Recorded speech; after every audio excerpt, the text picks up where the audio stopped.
అధ్యక్ష మిత్రులారా, భయం ఒక వైరస్ ఉంటాడు కానీ అది కరోనా వచ్చిన వైరస్, కరోనా కంటే వేగంగా పాకే వైరస్. భయం వచ్చినప్పుడు తలుచుకోవాల్సిన కొన్ని పేర్లు ఉన్నాయి. గౌరీ ఉంది, కల్పూరి ఉన్నాడు, మనసారే ఉన్నాడు, ఇంకా చాలామంది ఉన్నారు. మనకంటే ముందు చాలామంది ముళ్ళు నరికి దారులు వేయకపోతే మనం ఇప్పటికి ఈ మాత్రం కూడా నడిచేవాళ్ళం కాదు, ఈ మాత్రం కూడా ఇక్కడ కూర్చొని మాట్లాడుకునేవాళ్ళం కాదు.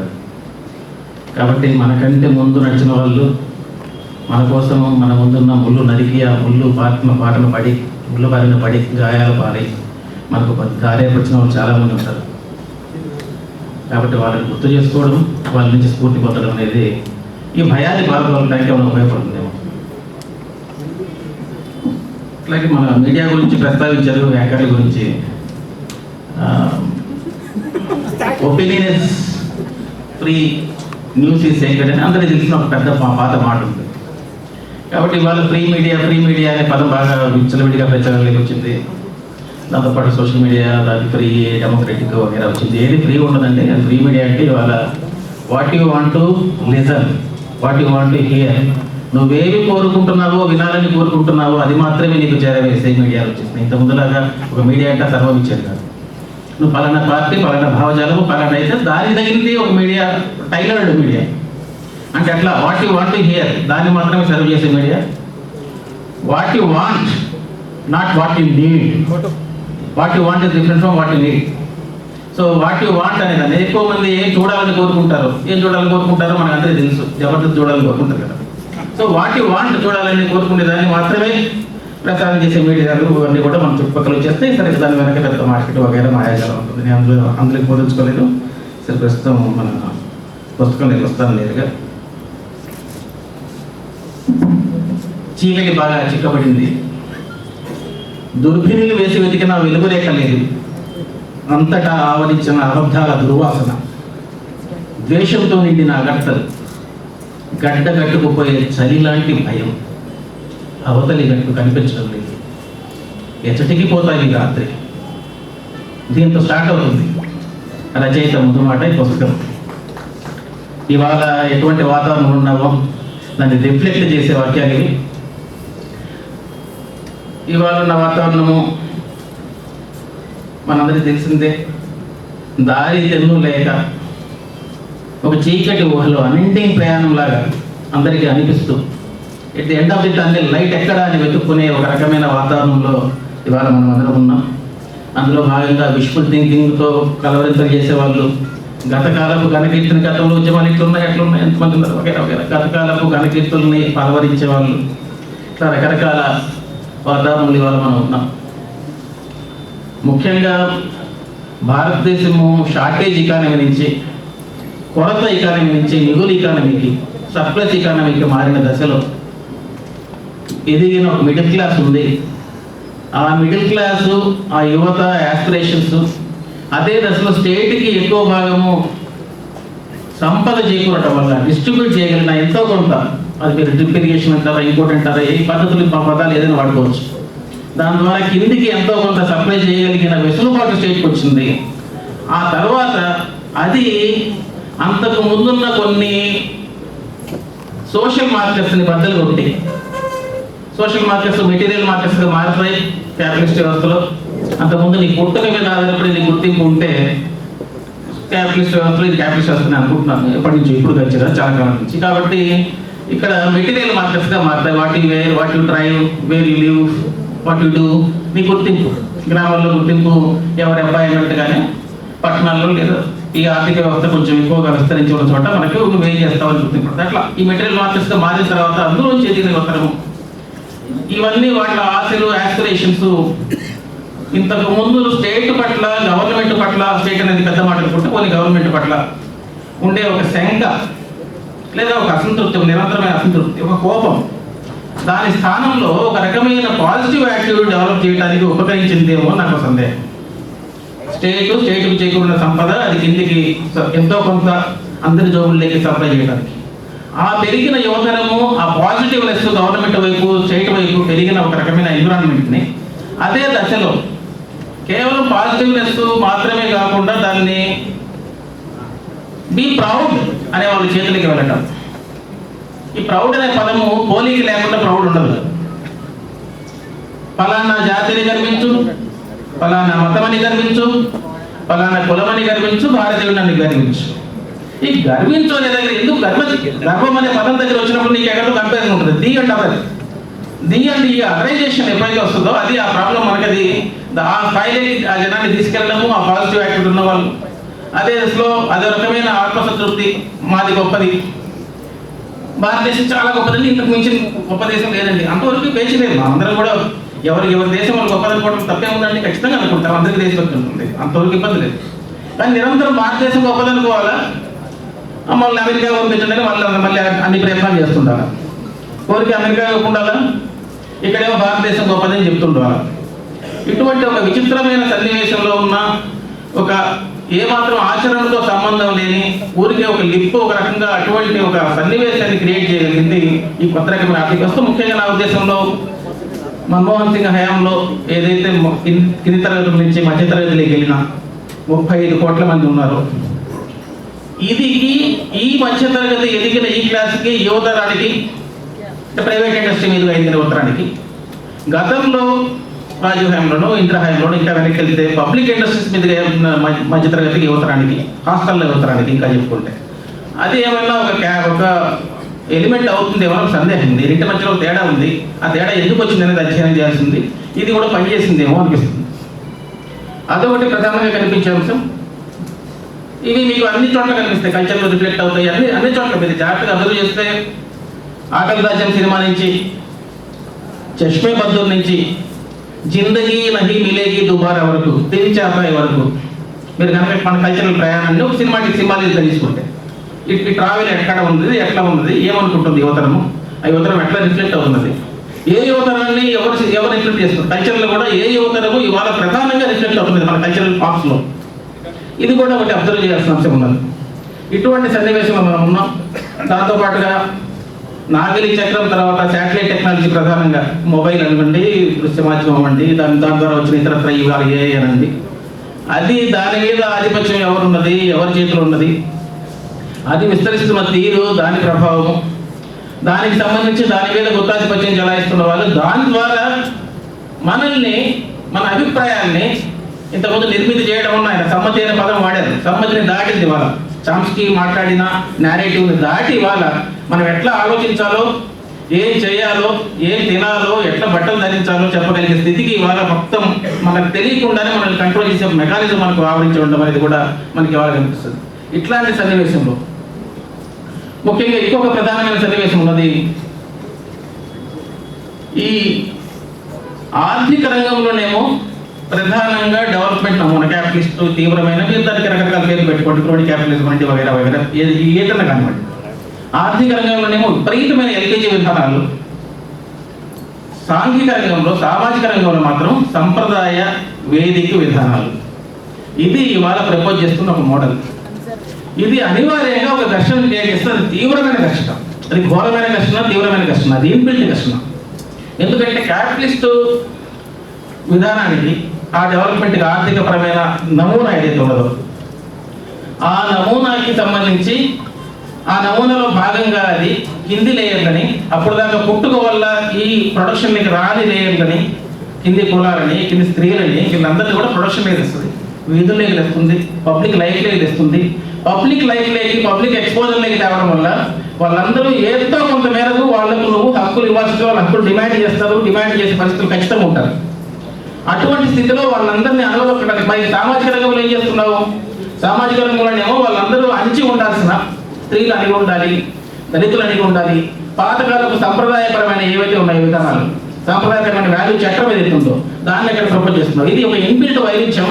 ఈ ఇన్బిల్ట్ వైరుధ్యాన్ని పరిష్కరించడానికి ఇది ఒకటే వైరుధ్యం అని చెప్పట్లేదు. దీనికి మించిన దుర్మార్గాలు, దీనికి మించిన మతము, దీనికి మించిన భావనలు, దీనికి మించిన భావజాలాలు ఉన్నాయి, అవన్నీ కూడా. కానీ నేను అంటున్నదంటే బై డిఫాల్ట్ ఈ మోడల్లోనే, వీళ్ళు ఎంచుకున్న మోడల్లోనే, పరిపాలన మోడల్లోనే by default inbuilt there is a serious contradiction.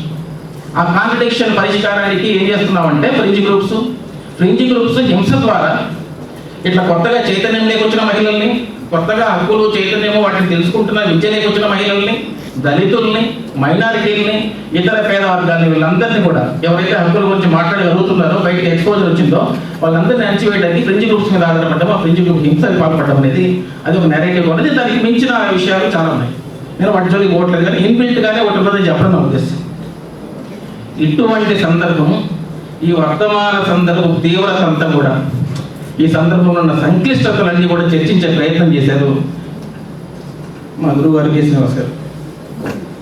జర్నలిజంలో మా గురువు అయినా నాకు పాఠాలు చెప్పారు. దాంతోపాటుగా మాకు గ్రే ఏరియా అంటే బ్లాక్ అండ్ వైట్గా కాకుండా విషయాల్లో ఉన్న సంక్లిష్టతలు అర్థం చేసుకోవడం ఎట్లా అనే దానికి సంబంధించి దాని మీద ఫోకస్ పెట్టాల్సిన అవసరం గురించి కూడా ఎక్కువగా నొక్కి చెప్పిన సందర్భం ఒకటి మేము అందరం కూడా తరచుగా గుర్తు చేసిన విషయం. అది ఆయన రచనలో కూడా మీకు స్పష్టంగా ఆయన రచనలో ఒక ప్రధానమైన ధారగా కనిపించే అంశము బ్లాక్ అండ్ వైట్గా విషయాలను చూడడం కాకుండా వాటిలో ఉన్న సంక్లిష్టతను అర్థం చేసుకోవడానికి ప్రయత్నించడం. అట్లాగే ఇవాళ ఉన్న సందర్భము, ఆ బుల్డోజర్ సందర్భం, బుల్డోజర్ అనేది ఒక కేవలము అది మొత్తంగా భారతదేశంలో ఇవాళ అధికారము పెత్తనము చెలాయించడానికి, అధికారము అన్ని రంగాల్లో పెత్తనం చేయడానికి, అధికారానికి వ్యతిరేకంగా ఎవరు నిలబడకుండా హింస యొక్క తీవ్రమైన రూపాన్ని దాని యొక్క ప్రదర్శనలోనే చూపించడం, దాని విజువల్ ఇమేజ్లోనే చూపించడం అనే దానికి సంకేతంగా బుల్డోజర్ అనేది ఉన్నది ఇవాళ. అందుకని ఇవాళ బుల్డోజర్ సందర్భం అనేది చాలా అదిగినట్టుగా ఇవాళ భారత ప్రజాస్వామ్య పదకోశం లేదు, అధికారాన్ని అమలు చేసే ఒక టూలుగా బుల్డోజర్ ముందుకు రావడం, అది సింబల్గా ఉండడం.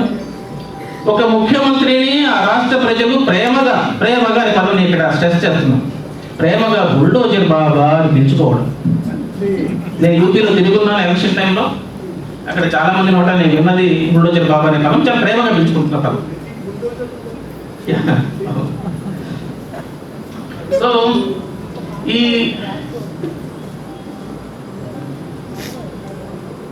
అట్లాగే వాక్యం ఇంతకుముందు మొత్తంగా ఇవాళ ఒక ధర్మ సంకటమైన స్థితి ఉన్నది. ఈ ధర్మము వల్ల అంటే ధర్మం గురించి, ధర్మం చుట్టూ, సోకాలు ధర్మం చుట్టూ నడుస్తున్న ఒక స్థితి ఉన్నది. దాన్ని ధర్మము, సంస్కారము అనే పదాల్లో కాకుండా ఆధునిక విలువలైన హేతుబద్ధత, నాగరికత, హక్కులు, రాజ్యాంగ పారమ్యత వంటి ఆధునిక విలువల వ్యాప్తి అవసరము. ధర్మం, ఆచారం, సంప్రదాయం, విశ్వాసం వంటి స్థానాల్లో హేతుబద్ధ ఆలోచన, పరీక్షకు నిలిచే గుణము, చట్టబద్ధ పాలన, రాజ్యాంగ పారమ్యత వంటి ఆధునిక విలువల వ్యాప్తి అవసరం. ఒక చక్కని మాట, ఒక చక్కని స్టాండ్ శ్రీనివాస్ తీసుకుని ఉన్నారు. ఇది ఇంతకు ముందు కంటే ఆయన తను విస్తరించుకున్నట్టుగా, ఎక్స్టెండ్ అయినట్టుగానో నాకు అనిపించింది. గతంలో ఉన్న సందర్భాలకి, గతంలో ఆయన చేసిన సంభాషణలకి, పుస్తకాలకి దీనికి ఒక ప్రత్యేకత ఉన్నది. మొదటగా ప్రత్యేకత, ఈ పుస్తకము పూర్తిగా వర్తమాన సందర్భం, వర్తమానంలో ఉన్న విధ్వంసం, వర్తమానంలో ఉన్న నిస్సహాయత, వర్తమానంలో ఉన్న పెనుగులాట, ఒక చిన్న లైట్ కోసం పరితపించడము, అట్లాగే స్టాన్ స్వామి లాంటి వాళ్ళ గురించో, గౌరీ లాంటి వాళ్ళ గురించో, తీస్తా శతల్వాద లాంటి వాళ్ళ గురించో, వాళ్ళ శ్రమ గురించి, వాళ్ళు చేసిన కృషి గురించి, అట్లాగే అది నిస్సహాయంగా పోతున్న స్థితి గురించి ఒక వేదన కానీ, ఇవన్నీ కూడా ఈ వర్తమాన స్థితి మీద మాత్రమే ఫోకస్ చేసిన వ్యాసాలని. భాష గురించి, అక్కడక్కడ కోవిడ్ గురించి, కోవిడ్ సందర్భంగా జరిగిన విధ్వంసం గురించి, భాష గురించి ఒక 2-3 వ్యాసాలు ఉన్నప్పటికీ అవి కూడా మళ్ళీ అల్టిమేట్గా దీని చుట్టూ ఈ మొత్తం నేరేటివ్ ఏదైతే ఉందో, ఈ నేరేటివ్ ఈ స్థితిని ఎట్లా వాడుకుంటున్నది, ఈ నేరేటివ్ ప్రజలకు ఎట్లా వ్యతిరేకంగా పరిగణించింది, ఈ నేరేటివ్ ఎట్లా ప్రజల్ని వేధిస్తున్నది, అణచివేస్తున్నది అనే దాని చుట్టూవైపుకి తిప్పడం అనేది మనం చూస్తాం. అంటే ఓవరాల్గా ఫోకస్ పూర్తిగా బుల్డోజర్ అనేది భారత ప్రజాస్వామ్య సంకేతంగా ఎందుకు మారింది, ఎలా మారింది, ఇక్కడికి ఎందుకు చేయలేము, ఎట్లా చేరినాం, ఈ చేరడంలో ఎవరి పాత్ర ఎంత, దీని నుంచి బయటికి ఏమైనా పెగుల్చుకోవడానికి ఏమైనా ఉందా, ఉంటే ఏంటి మార్గం అని విచికిస్తారని చర్చించే ప్రయత్నం పూర్తిగా ఈ పుస్తకంలో చేస్తున్నారు.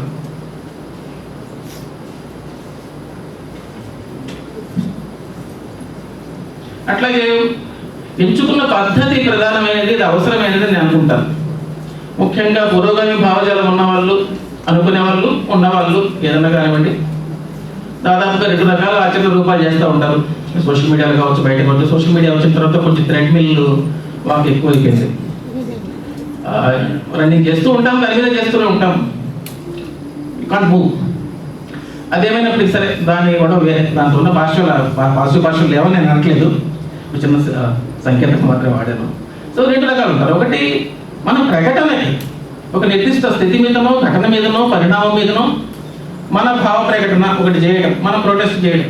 మనది రికార్డు చేయడం, మనది రిజిస్టర్ చేయడం, దానికి పరిమితం కావడం అనేది ఒకటి ఉంటుంది భావన.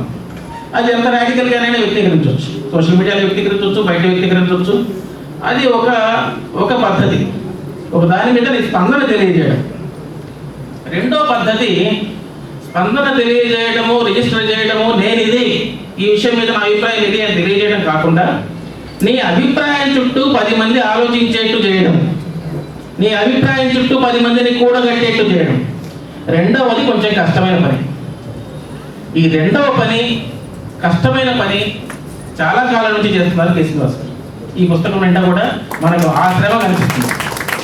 మొదటి పని చేసే వాళ్ళని తక్కువ చేయట్లేదండి, మొదటి పని కూడా అవసరమే. యాక్టివిస్టులు ప్రొటెస్ట్ చేయడము, రిజిస్టర్ చేయడము, ప్రకటించడము, ఒక రాడికల్గా ఒక ప్రకటన సోషల్ మీడియాలో బయట ఒకటి పోస్ట్ చేయడము, కొంచెం కారం, వెంటకారం, మమకారం, రకరకాల కారాలు వగైరా వగైరా మీరు ఏదైనా భావన కానివ్వండి, ఆ భావన వ్యక్తం చేయడము, అందులో కొంచెం భాష చమత్కారాలు, కొంచెం ఇట్లాంటివన్నీ కూడా మన సోషల్ మీడియాలో విరిగా కనిపిస్తుంది. తప్పలేదు, అవన్నీ కూడా ఒక రేంజ్లో అవసరమే. కానీ దానికంటే ప్రధానంగా ఇవాళ అవసరమైంది ఒంటరి దీవుల్లాగా అయిపోయిన దశలో ఏ సమూహానికి ఆ సమూహం ఎక్కడికక్కడ చిన్న చిన్న మీటింగులు పెట్టుకొని మాట్లాడుకునే దశలో ధైర్యం ఎక్కడ, భయమే అంత వ్యాపించింది అని మనం కూడా ఎవరికి వాళ్ళు అనుకునే దశలో ఇవాళ అవసరమైనది ఎక్కువ మందిని నీ భావాలకు చుట్టూగా కూడగట్టగలగటం. అది చాలా కీలకమైన పని. ఆ పనికి చాలా ఓపిక అవసరం, అధ్యయనం అవసరం, కన్విన్సింగ్గా మాట్లాడటం అవసరం. ఎంతో కొంత కన్విన్సింగ్ అంటే రాజీపడ్డం కాదు.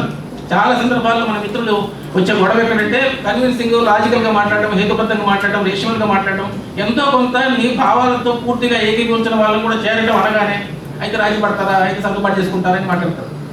అది వేరు, రాజీ పట్టడం వేరు. లాజికల్గా, రేషనల్గా అవతల వాడికి నీ ముఖతానే, నీ భాషలోనే నువ్వు వాడికి చేరనంతగా నొప్పించే పదజాలం కాకుండా కన్విన్సింగ్గా, లాజికల్గా, రేషనల్గా మాట్లాడుతూ, హేతుబద్ధంగా మాట్లాడుతూ కొంత ప్రయత్నం చేయడం. ప్రపంచమంతా చెడ్డవాళ్ళు ఉండరు, ప్రపంచమంతా మతవాళ్ళు ఉండరు, ప్రపంచమంతా మంచి వాళ్ళు ఉండరు. అందులో ఓట్లేసే వాళ్ళలోనూ, భావజాలను నమ్మే వాళ్ళలోనూ, ఆ గుంపుల్లో ఊరేగే వాళ్ళలోనూ కొంచెం అటు ఇటుగా ఉండి ప్రభావితమయ్యే వాళ్ళు ఉంటారు. రకరకాల కారణాలు ఇచ్చే ప్రభావితమయ్యే వాళ్ళు ఉంటారు. ఆ ఏరియా చాలా కీలకం, ఆ ఏరియాలో వర్క్ చేయడం చాలా కీలకం. ఆ బాధ్యత భుజాన్ని ఎత్తుకున్న వాళ్ళు చేసిన వాళ్ళు. అందువల్ల ఈ పుస్తకం చాలా ఇంపార్టెంట్ పుస్తకం. అట్లాగే పాత్రికేయ పరిధిని దాటినవి, పాత్రికేయ పరిధిలో మాత్రమే చూడలేనివి, కేవలం జర్నలిస్ట్ వ్యాసాలు మాత్రమే కాదు, దానికి మించి. అట్లాగనే యాక్టివిస్ట్ టోన్తో లేనివి. నేను ఇందాక చెప్పినట్టుగా యాక్టివిస్ట్ టోన్ చూడగానే ఒక యాక్టివిస్ట్ టోను, జార్గాను, సాలిక్యూ సేరీస్, మన సాధ్యమైనంత పురోగామి శ్రేణుల్లో కనిపించే జార్గాను పాఠకుల్ని వాళ్ళని తరిమేస్తుంది. అన్లెస్ వాళ్ళు ఆల్రెడీ నీ సింపథైజ్ అయితే తప్ప, నీ అభిమానులు అయితే తప్ప, నువ్వు వాడే పరిభాష, పదజాలము వాళ్ళని పారిపోయేట్టు చేస్తుంది. అట్లా కాకుండా ఆ పరిభాషలో లేకపోతే నిత్యమైన ఆ జార్గాను అది వాడకుండా అదే విషయాన్ని అంతకంటే లోతుగా, అంతకంటే విశ్లేషణాత్మకంగా వాళ్ళకి చేరడం ఎట్లా, అది చాలా పెద్ద ఎక్సర్సైజ్, కష్టమైన ఎక్సర్సైజ్. ఎట్లాగైతే గంభీరమైన పదబంధాలతో వాక్యం రాయడం సులువు, వాస్తవానికి సులువైన వాక్యం రాయడం కష్టం. అది ఎట్లాగైతే రివర్స్లో ఉంటుందో అట్లాగే ఇది కూడా కష్టమైన విషయం. ఆ కష్టమైన బాధ్యత ఈ పుస్తకం నుండి ఆయన నిర్వర్తించి ఉన్నారు. నినాదాలు ఉండవు, అరుపులు ఉండవు, చాలా వరకు విశ్లేషణ, చర్చ ఉంటుంది. ఇంకా చెప్పాలంటే ఈ పుస్తకంలో గతంలో దాటి వాస్తవానికి ఆయనలో ఉన్న శైలి గంభీరమైనది. కొంచెం క్లాసిక్ సాంప్రదాయానికి చెందిన వాక్యం అని కూడా నేను అనుకుంటున్నాను. చాలా మంది అభిమానులు ఉన్నారు, తెలుసు, నేను కూడా అభిమానినే ఆయన వాక్యానికి. కానీ అభిమానంతో పాటు నాకు ఆయనతో కొంచెం అసంతృప్తి కూడా ఉండేది. అది దాదాపుగా ఈ పుస్తకంలో దాటినట్టుగా, అంటే దాదాపుగా దాన్ని మరింత సులువు చేసినట్టుగా అనిపించింది. గతంలో వాక్యం మరింత క్లాసిక్ వాక్యం ఉండేది, కొంచెం క్లాసిక్ అన్నది నా శిష్ట సాంప్రదాయం అనలేము, దానికి కన్వర్టేషన్, శిష్ట సాంప్రదాయం అనగానే కన్వర్టేషన్ వేరే ఉంది, మళ్ళీ క్యాస్ట్ వగేరా వగేరా ఆ సాంప్రదాయం కాదు. క్లాసిక్ అనేది గంభీరమైన వాక్యం, అంటే కారా లాంటి వాక్యం, రావిశాస్త్రి లాంటి వాక్యం కాదు, భుజం మీద చేసి చెప్పే వాక్యం కాదు. ఆయన స్వభావం అనేది లేదనుకుంటే అంత దగ్గరికి తాడిపోయేవాడిని. అది ఒక గీత ఉంటుంది, ఒక రకమైన గాంభీర్యం, గీత ఒకటి, ఒక లేయర్ ఉంటుంది. ఆ లేయర్ ఆయన వాక్యంలో ఉంటుంది. నేను అంటున్నది అది కేవలం స్వభావాన్ని కాదు, ఆయన వాక్యంలో కూడా దూరంగా కూర్చొని పెద్ద మనిషి నీకు చెప్తున్నట్టుగా, ఒక కొంచెం ఎడం పాటిస్తూ నీతో విషయాన్ని చెప్తున్నట్టుగా ఉంటుంది. అయితే ఎన్నడూ కూడా భుజం మీద చేసి మన మామూలు విషయాన్ని పంచుకున్నట్టుగా ఉంటుంది. అంటే కారాగి రావిశాస్త్రికి ఉన్న తేడా దాదాపుగా మనకు అటువంటి వాక్యం కనిపిస్తుంది. అందులో కూడా ఆ వాక్యాన్ని మరింత సులువు చేసే ప్రయత్నం మీరు చేశారు. ఆ విషయాన్ని ముందు మాటలు ఎక్కడో చోట ప్రస్తావించారు కూడా. అందువల్ల కూడా ఈ పుస్తకం నాకు గతంలో వచ్చిన పుస్తకాల కంటే కూడా ఎక్కువ ఇష్టమైన పుస్తకం. ఒక 5 నిమిషాలు ముగిస్తాను. బహుళత్వం మీద ఆయన చాలా ఇష్టమైన మాట, ప్రజాస్వామికమైన మాట. ప్రజాస్వామికత అనేది దాదాపుగా ఆయన ఆచరణలోనూ పద్ధతిలోనూ పాటించే విలువ, అది రచనల్లో తరచుగా కనిపించే విలువ. దాంతోపాటుగా ఒక ఎమోషన్ కూడా, ఇంతకు ముందు గతంలో లేని, పుస్తకాలలో లేని ఒక ఎమోషన్, బహుశా పరిస్థితి వల్ల కావచ్చు. ఆ ఎమోషన్లో ఆ భావోద్వేగం, ఎందుకంటే కొన్ని గాద్గదికంగా రాసినట్టుగా, కొన్ని కన్నీటితో రాసినట్టుగా అనిపించే ఉన్నాయి. ముఖ్యంగా స్టాన్ స్టామ్ మీద రాసిన వ్యాసం చదివితే అది ఖచ్చితంగా కన్నీటితో రాసిన వ్యాసం మనకు అనిపించక మారదు. అట్లా గాద్గదికంగా రాసిన వ్యాసాలు ఉన్నాయి. అట్లాగే దీని నుంచి అసలు నిష్కృతి ఉందా, వెలుగు ఉందా అని ఒక నిస్సహాయ వ్యక్తం చేసినవి కూడా ఉన్నాయి. ఎక్కడ నికార్సైన పక్షం లేదు, వెన్నెముక ఉన్న వ్యక్తిత్వం లేదు, ప్రగల్భంగా దిగజారని మాట లేదు. అయినా పెద్ద విపత్తు ఒకటి కత్తి వలె వేలాడుతున్నది కాబట్టి దిగమింగుకోవాలి, తక్కువ ప్రమాదంతో జట్టు కట్టాలి, ఎంత విషాదం అని ఒక చోట చెప్తారు. అట్లాగే చివరిలో ఇటువంటి విషాదాలు, నిస్సహాయతలు, అసలు వెలుగు ఉన్నదా, ఎక్కడైనా దీని నుంచి బయటపడే నిష్కృతి ఉన్నదా, అసలు అవకాశం ఉందా అని మాట్లాడుతూనే, ఆ చర్చలతో చేస్తూనే ఈ రకమైన మనందరం ఒక సామూహిక స్వరం అండి. ఇది ఆయన స్వరం మాత్రమే కాదు, సామూహికంగా అటువంటి స్థితిలో ఉన్న వేలాది మంది, లక్షలాది మంది నలుగుతున్న వాళ్ళ సంఘర్షణ ఏదైతే ఉన్నదో అదే సంఘర్షణని ఆయన ఇందులో ప్రతిఫలించారు. సామూహిక స్వరానికి ఒక గొంతుని ఇచ్చారనుకోవాలి. అది రాస్తూనే ఈ చివరి వాక్యం ఒకటి ఉంటుంది పుస్తకంలో. అందులో అనుకూల పరిస్థితులని కాలదందుకోకూడదు, ప్రతికూలతలని అవివేకంతో పెంచుకోకూడదు, ప్రభావాన్ని కలిగించే, ఫలితాలను ఇచ్చే కార్యాచరణను రానున్న ఏడాది ఒక అవకాశం. ఎందుకంటే అదాని సందర్భంగా, అదాని బహుశా లెజిటిమసీని దెబ్బతీయడానికి, లెజిటిమసీకి సంబంధించిన ఒక విషయంలో అది ఒక లెజిటిమేట్ టూల్గా మన ముందుకు వచ్చింది కాబట్టి బహుశా దాన్ని ఉపయోగించుకోవచ్చు అని దాన్ని చెప్తూ రానున్న ఏడాది ఒక, ఇది చివరి వాక్యం పుస్తకంలో. సో అది మీకు ఫస్ట్ స్టార్టింగ్ ఒక ఎక్కడి నుంచి బహురత్వం పోయి ఏకైకం అవుతున్నామా అనే దగ్గర మిగిలినవి, చివరిలో ఒక ఆశావహమైన ఈ సంవత్సరం ఒక అవకాశం అనే దాంతో ఎండ్ అవుతుంది. ఇంకా వీటన్నిటిని మించి అత్యంత కీలకమైన పాయింట్ ఒకటి ఉన్నది, చాలా మంది అపోహల్లో ఉన్నది. సంప్రదాయంగా వస్తున్న ఉద్యమాలలో భావజాలంగా వచ్చిన ఒక ధారగా వచ్చిన ఒక అపోహ, ఆ అపోహను బ్రేక్ చేసే ప్రయత్నము ఇందులో ఒకటి జరిగింది. ప్రజలు నిజంగా స్వభావరీత్యా మత వ్యతిరేకులా, మతతత్వ వ్యతిరేకులా అనే ప్రశ్న వేసుకొని, ఈ ప్రశ్న వేసుకుని అవసరమైన చర్చ చేయాలి. ఎందుకంటే 1984లో హైదరాబాద్ ఏక్తా వాళ్ళు ఒక నివేదిక విడుదల చేశారు. అందులో ఇదంతా కూడా ప్రస్తావించారు. అందులో సామాన్యమైన ప్రజలు కూడా మతోన్మాదులుగా మారుతున్నారు, ఇప్పుడే మేల్కోకపోతే భవిష్యత్తులో కోలుకోలేము అని 1945లో హైదరాబాద్ ఏక్తా వాళ్ళు ఒక నివేదిక విడుదల చేశారని, 84లోనే దాదాపు 40 ఏళ్ల క్రితమే ఒక నివేదిక విడుదల చేశారని అందులో రాశారు.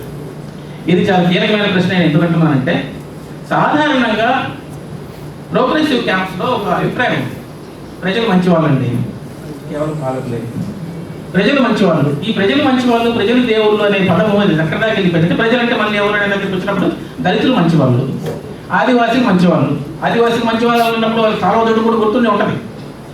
ఆదివాసులు అట్లా ఉండాలంటే ఆదివాసులు మంచివాళ్ళు, దళితులు మంచివాళ్ళు. టోకున ఒక లక్షణాన్ని వాళ్ళకి ఆపాదించు. స్త్రీలు సున్నితులు, ఎందుకు సున్నితంగా ఉండాలని? స్త్రీలు కఠినంగా ఉండడం కూడా ఒక మానవ లక్షణం కదా.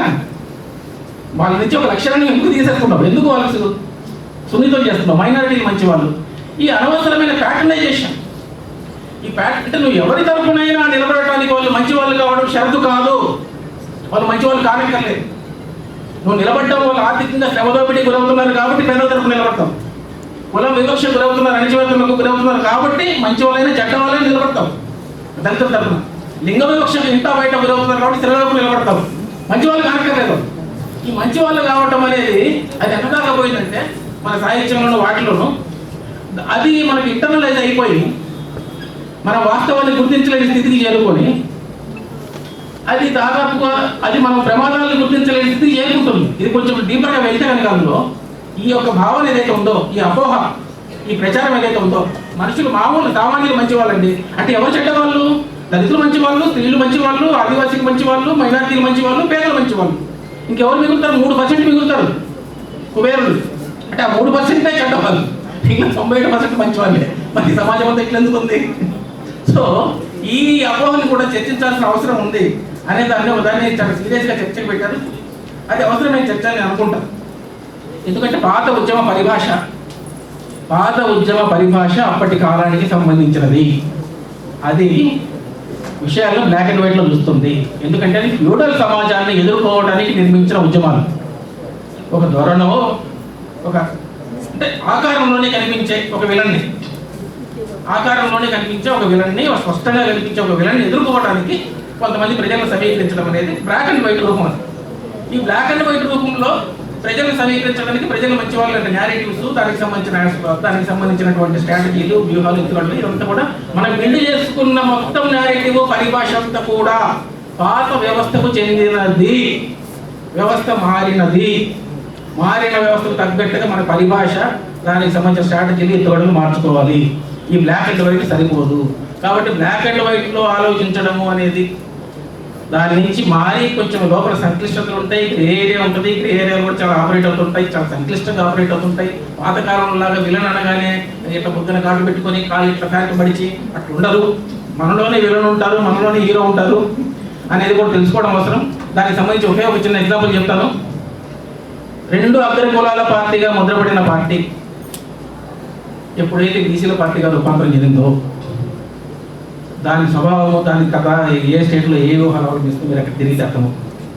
ప్రితీష్ నంది ఒక మాట అన్నట్టు, ఆ మాట అన్నప్పుడు ఆ మాట సరిగా అర్థం అయ్యో కాకనో ఆయన మాట్లాడిన తీరు వల్ల ప్రితీష్ నంది స్వరంలోనే ఉండే ఒక కటువులెస్ వల్ల, ఆ కటువుతరం వల్ల ఆయన అపార్థాలకు గురైంది. కానీ ఆ మాట ప్రితీష్ నంది అవినీతికి సంబంధించి అది కిందికి ఏ లేయర్ని పాకితే అది ఎట్లా విస్తరిస్తుందో మాట అన్నాడు. దాని మీద జరగాల్సిన చర్చ తగిన స్థాయిలో జరగదు. అది ఇవాళ వేరే రూపాల్లో అవుతుంది. అదే ప్రితీష్ నంది ఇంకొక మాట కూడా అన్నాడు. ఇది కొంచెం ప్రోత్సాహకరమైన మాట. అంటే ప్రోత్సాహకరం నేను అనుకుంటున్నా. ఇది థాచరైట్ మూవ్మెంట్ ఫర్ ఇండియా అన్నాడు. దిస్ ఇస్ థాచరైట్ మూవ్మెంట్ అన్నాడు. థాచర్ వేరే రైట్ వింగ్, ఆర్థికపరమైన రైట్ వింగ్.